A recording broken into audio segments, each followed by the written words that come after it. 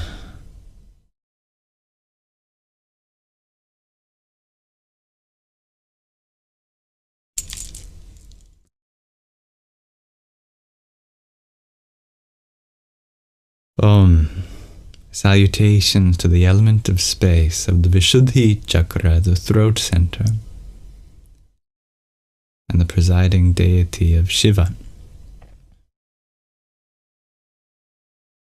as the lap of creation, oblivion, the place of dissolution. May all who hear this mantra benefit from its chanting. Thank you for meditating with me. Namaste. That concludes our meditation, chanting, our nididhyasana for tonight, and our sangha. I started a little earlier and tried for a shorter time this time, in case anyone was wondering on why we're ending now. Wanted to keep it short and sweet tonight, especially in regards to everyone's sleep schedule. That felt really good in your brain. Oh, I'm happy to hear that, dear Panda. You're very welcome, everyone. I'm so glad that many people enjoy these chantings. Thank you, dear Grandma Fairy, for your 11 roses. Ram Vam Ram Yam Ham Om Aum.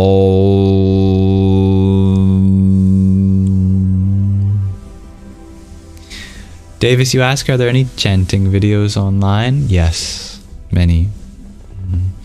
Including probably over 100 of the ones we've done together. They're in a playlist on my YouTube channel, Yamsox Live. Oh, you're welcome, dearest G. Thank you, Davis, for your heart. Me too. Radhe, Radhe. I always upload the clips of these meditations onto my YouTube channel, as well as the readings and the show and tells whenever we do them. So they have a dedicated playlist on the YouTube channel there. And the whole lives gets uploaded too. So that's all there for you. Thank you everyone for being here. Thank you to my lovely moderators for helping keep the peace. If there's anything I can do to help make the space more inclusive for you next time, please let me know. Keep me humble, hold me accountable. Always willing to learn and grow with you. I make mistakes. Please catch me on them. May this live stream be an offering to the divinity within you. Om Asato Ma Sadgamaya Tamaso Ma Jyotirgamaya Mrityorma Amritangamaya. Om Shanti Shanti Shanti. Om. Lead us from the unreal to the real, from darkness to the light, from death to deathlessness. Om. May there be peace in us. May there be peace in our environment. May there be peace in the forces that act on us. Yes, dear G, the interview with Tara is almost done. I don't have an update since last time. It's been almost done for a few days now, but I trust I'll have time to work on that tonight. I do plan on finishing it tonight. I'll post a story when that's up on my Instagram, and I'll make an announcement on the Discord server. Much love, dear Dansuela. Good, I'm glad you're excited. It's a good interview. So this will be the end of our live stream tonight. May you have a wonderful rest of your night, your morning, your afternoon, your evening, whatever time it is for you. May you have a wonderful rest of your present moment. Namaste.